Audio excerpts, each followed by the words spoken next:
Made it all the way up to the golf course here. Cruising the parking lot. All these rich guys. Talk about an expensive hobby. I think golfing is a very expensive hobby. And it's funny, I was actually there was a guy that came into our work a couple days ago, and he used to ride motorcycles.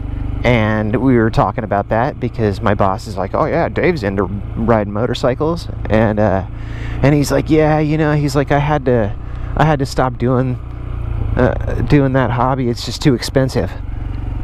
Yeah, it's just way too expensive to you know, to be into motorcycle riding or whatever.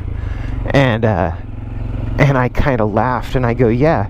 I go, if you're an idiot like me and you buy like way too many bikes, or you buy like a cheap little, what would be a cheap little $4,000 out the door freaking Honda Grom, but then you put like $3,000 of mods on it, you know, it's like, then you could make this hobby very expensive.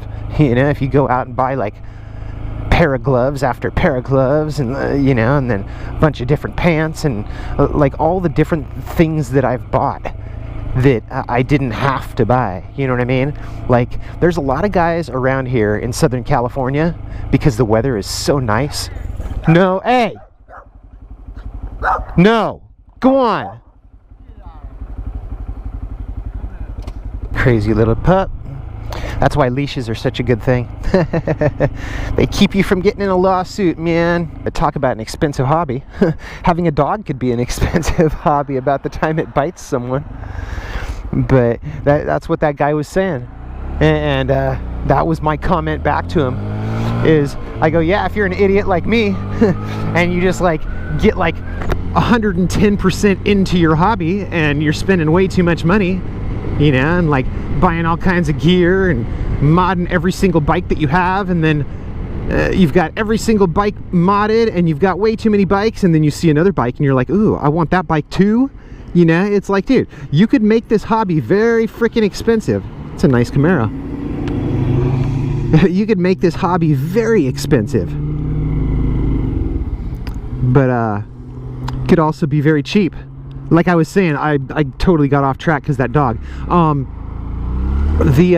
Like a lot of guys in California, they'll buy a used bike, you know, get like a used freaking like a 600 or even like a 1000, you know, something like a Gixxer or whatever. Get like a used bike for like $5,000, maybe $6,000 at the most, and they'll buy a helmet. And that's it, dude. I mean, like, there are so many guys who ride around in California and they just buy a used bike and they just buy a helmet, and they don't ride with gloves. They ride in their jeans, you know, maybe they'll throw on a sweatshirt if it's a little bit chilly or something, and it's not a big deal to them. They're not tripping on the hobby like I am. They're not invested in the hobby like I am.